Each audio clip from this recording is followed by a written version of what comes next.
concludes public comment. Okay, thank you, Mr. Clerk. I invited our County Treasurer, Andy Meisner, to speak to the council before we went into closed session about the option of private placement. Treasurer Meisner, if you can unmute yourself.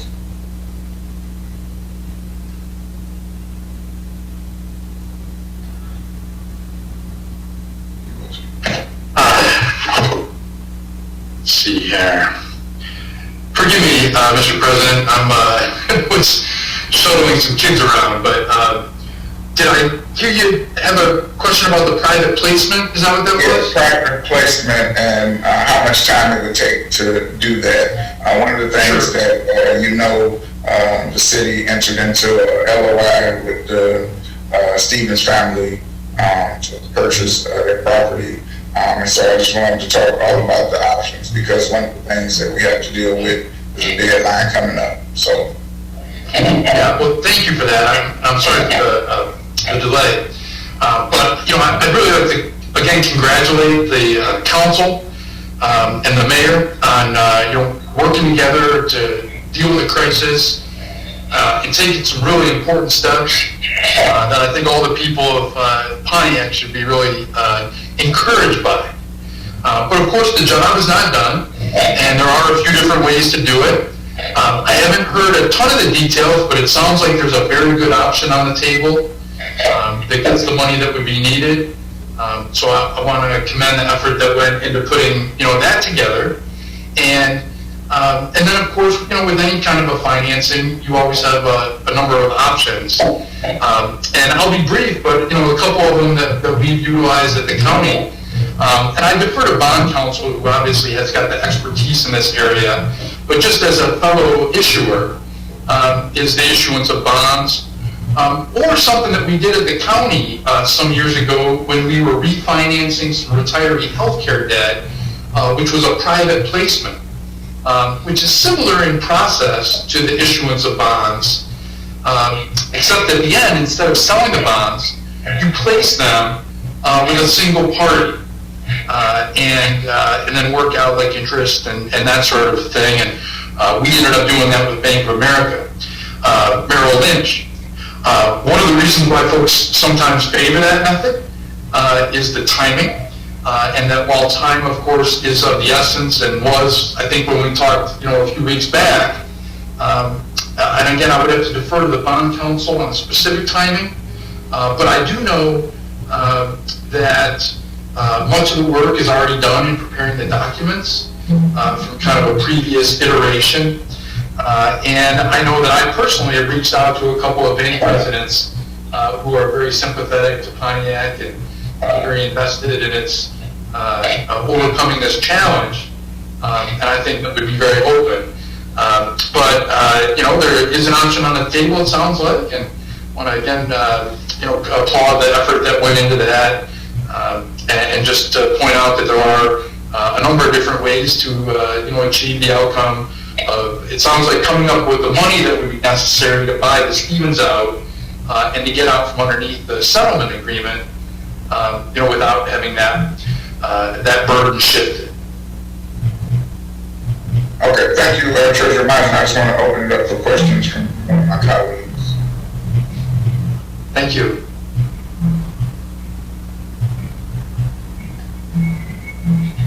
Mr. President. Yeah, go ahead, Councilman Morton. Thank you, Mr. Meisner, for being here. I just need to know if this is something that is doable for council. I know we have some things on the table. It's always great to have another option and a backup plan. I'm always looking for a backup plan because first and foremost, it's all about the citizens of Pontiac, and we have to do what is going to be best for the citizens of Pontiac and not make sure that this is not, the taxes are not laid on their back. So I need to know how we go about going into this. I know when I was at the meeting, we were talking about it would take 45 days to put this into being, which by January, we started now. We have 45 days to do this. So I'm amenable to whatever it's going to take to always have a backup plan. So if you can enlighten us some more as it relates to that, I would appreciate it. Well, thank you. Thank you, Councilwoman. And you have a great memory. There is a 45-day window involved, just as there would be in the issuance of bonds and the sale of those bonds on the bond market. But you're right that there is a 45-day window, which means that exploring that or any issuance of bond sort of option, would really require fast action at this point, and would be more traditional means of financing this sort of thing.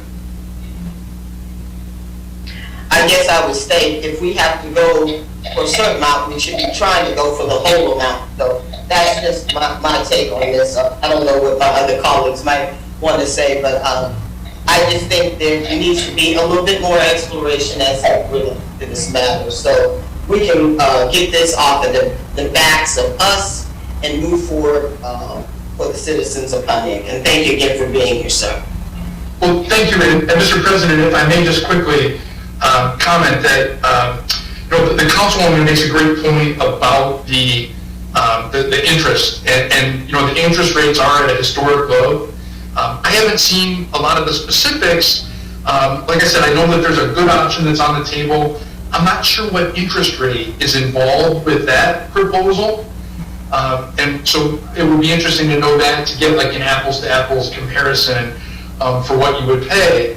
But the one reason for potentially kind of taking that all on is it's a relatively low cost time to take on debt. And thanks to the work that you guys have all done together, getting the bond rating for the city up to a very impressive AA rating, you guys, through your collaborative efforts, have opened up some options that might not have been there before. And I really compliment all of you on that. Thank you. Anybody else have questions for Treasurer Martin? I'm going to ask a question, Mr. President. Go ahead, Councilwoman. I would like to ask the question that you asked Mr. Contis yesterday. Mr. Meisner, have you ever known of a private-public partnership working in such as they have already described to you or you have already looked at to work in other communities? Yeah, and I haven't read the details of this proposal, although I've heard, I think, a decent amount about it. And the truthful answer is yes, is that the public-private partnership method is something that has been used successfully in other places for other types of projects, including infrastructure projects. One example that comes to mind that's not the same as like this building, but if you ever drive to Chicago, as you're coming into town, you drive on something called the Skyway. And that was built through a public-private partnership between the city of Chicago and a private party. And so I just think it's a question of the devil's is in the details. And you just got to make sure that you've got partners with the ability to do the job and to perform. But, it's a model that can work under the right circumstances. Okay, thank you. Thank you. Person Carter? Yeah, I was going to say, I have a problem with this light. I was going to say, again, I had to mention before, and I'm sorry that the mayor hasn't had the opportunity, and I'm sorry that my colleagues haven't had a chance to read it. But the city can finance it itself. We don't need to be paying interest of anybody else. It's obvious that there's a value and there's no plan at the moment. And anyone that does need to make a proposal would realize that all the returns would be an investment to the city. Thank you, Mr. President. Okay.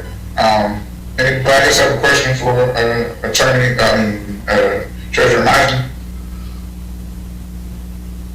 I have a question. Okay. I do have one. Go ahead. I have a question. Yeah. Mr. Meisner, good to see you again. Okay. Hi, Mayor. I know we had this discussion some weeks ago when you were there and, didn't move forward because, there was no interest apparently from, one of our council members who was there at the time. But that was always something that, bonds were always something that we had wanted to consider, and that is a kind of a bond, all right? So just to remember that history. But also, you've heard Councilman Carter, and it seems like you may be, have some interest in this, various opportunities for the Phoenix Center litigation, which we are now 17 days post-default now, with the mediator watching to see how we are progressing. So we can buy us some time. That's really the fact of the matter. Council President wanted to reach out to him. I don't know whether he did, but I know he wanted to make sure that the city planning realized the eminence of the decision we have to make on behalf of this business of Pontiac. But Councilman Carter just mentioned the Larry Jasper proposal, and I don't know if you've heard about that. I certainly would like you to take a look at that because, Councilman Carter seems to be quite promoting that. I'd like to have your opinion of what that is once you look at that. Would you do that on my behalf if you would? Because you talked about some of the options, and that's one of the options that Councilman Carter keeps bringing forward. And I'd like to have an outside look at it and get your opinion about what that is. If that's something that has some to it. Yeah. Not tonight. I understand. I'm putting you on the spot, but I'm just asking. No. I'm happy to take a look at anything, and hopefully I'll make sure you get that. All right. And if I could just say that I hope that I've shown, and I hope that, and I believe that County Executive Coulter has shown, that we're here to help and to get, assist in whatever way to get it across the finish line. We appreciate that. You're absolutely right that, and I mentioned that, the private placement, the process is similar to issuing bonds.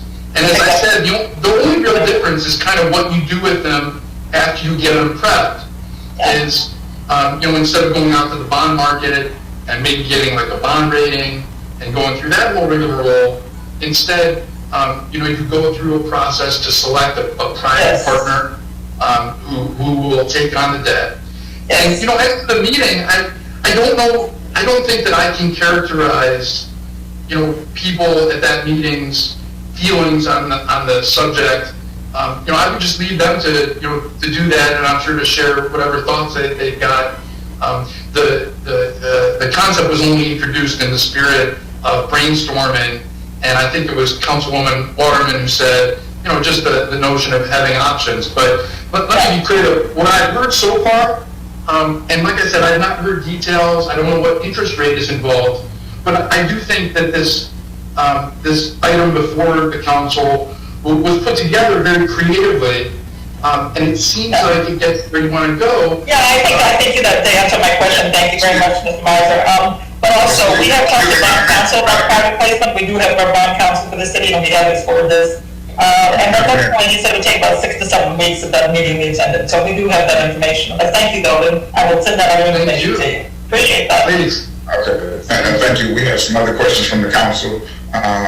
Who's that? Because people chimed in. Is that you, Councilwoman Warden? No, sir, I'm just listening right now. Okay, well, while we're waiting, I do have one question. Treasurer Meisner, have you ever heard of or experienced a city being a co-borrower of a debt to a private entity in order to do a public-private partnership? I don't think so. Not off the top of my head. There could be examples of it, but I'm not familiar with any. Okay, thank you. You bet. Anybody else have a question for Treasurer Meisner before I let him go? Okay, thank you so much, Treasurer Meisner, for... I have one question, Mr. President. Yeah, go ahead, Councilwoman Miller. I just want to say thank you, Mr. Meisner, for coming and giving your input. I appreciate it. Thank you so much. Thank you, Councilwoman, and thank you to the council and mayor for the hard work that you're putting in. And I truly wish you Godspeed in getting across the finish line.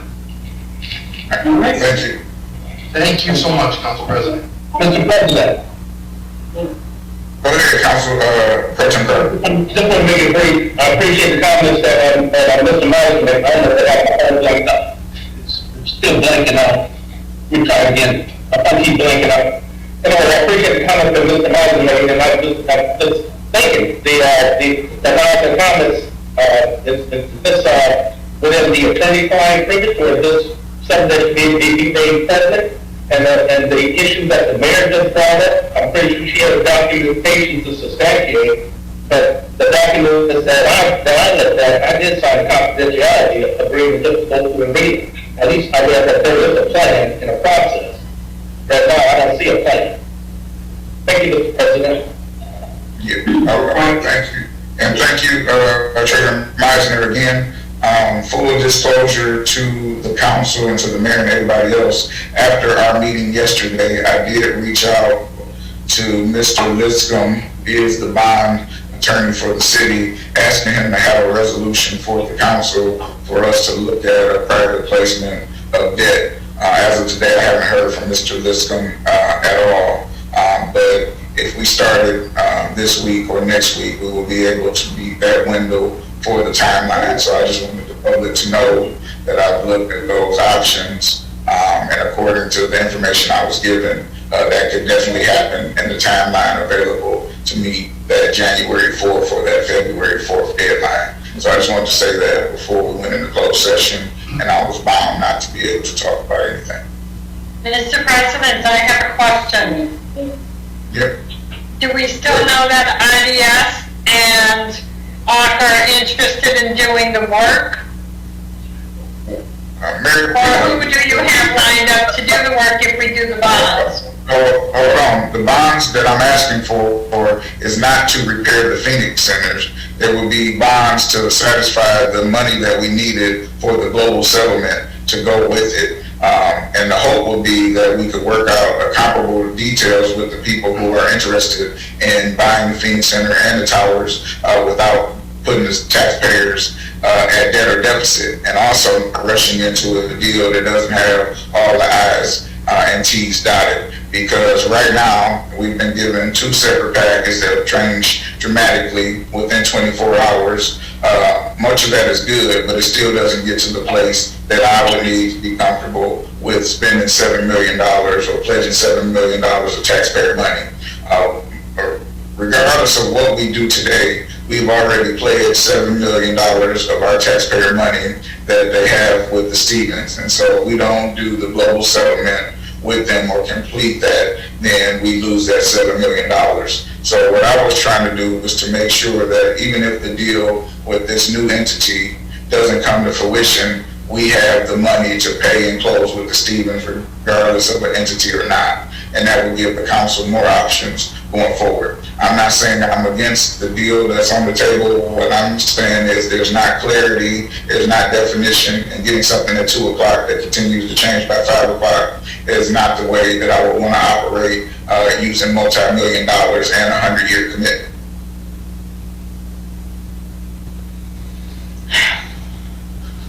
Okay, I'm sure Melanie set you straight. Okay, thank you.